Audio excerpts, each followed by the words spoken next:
Hello ನಮಸ್ತೆ PNS ವಿಸ್ತಾರ ನ್ಯೂಸ್ಗೆ ಸ್ವಾಗತ. ನಾನು ರಮ್ಯಾ. ಮೊದಲಿಗೆ ಹೆಡ್ಲೈನ್ಸ್. ನೂತನ ಸಚಿವರಿಗೆ ಖಾತೆ ಹಂಚಿಕೆ. ರಾಮಲಿಂಗಾರೆಡ್ಡಿಗೆ ಜಲಸಂಪನ್ಮೂಲ, ಕೃಷ್ಣ ಭೈರೇಗೌಡಗೆ ಜಿಬಿಎ. ಎಲ್ಲಾ ಕುತೂಹಲಗಳಿಗೆ ಕೊನೆಗೂ ತೆರೆ.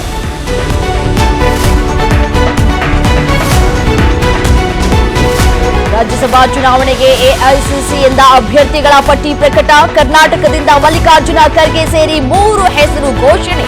ಇಂದು ಮಧ್ಯಾಹ್ನ 1:30ಕ್ಕೆ ನಾಮಿನೇಷನ್.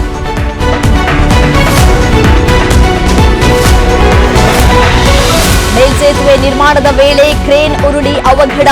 ಕಂಟೈನರ್ನಲ್ಲಿ ಇದ್ದಂತಹ 4 ಪೈಕಿ 3 ದುರ್ಮರಣ. ಫರೀದಾಬಾದ್ನ ಜವಾರ್ ವಿಮಾನ ನಿಲ್ದಾಣದಲ್ಲಿ ಘಟನೆ.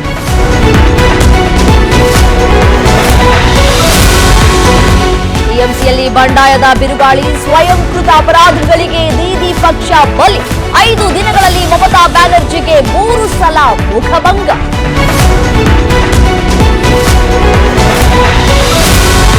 ಮನವೊಲಿಸಿದ್ರು ಬಗ್ಗದ ಅಣ್ಣಾಮಲೈ. ಅಹಿಂದ ಮಾದರಿ ಹೊಸ ಪಕ್ಷ ಕಟ್ಟುವ ಪ್ಲಾನ್. ಇಂದು 12:30ಕ್ಕೆ ಸಿಂಗಂ ಸುದ್ದಿಗೋಷ್ಠಿ.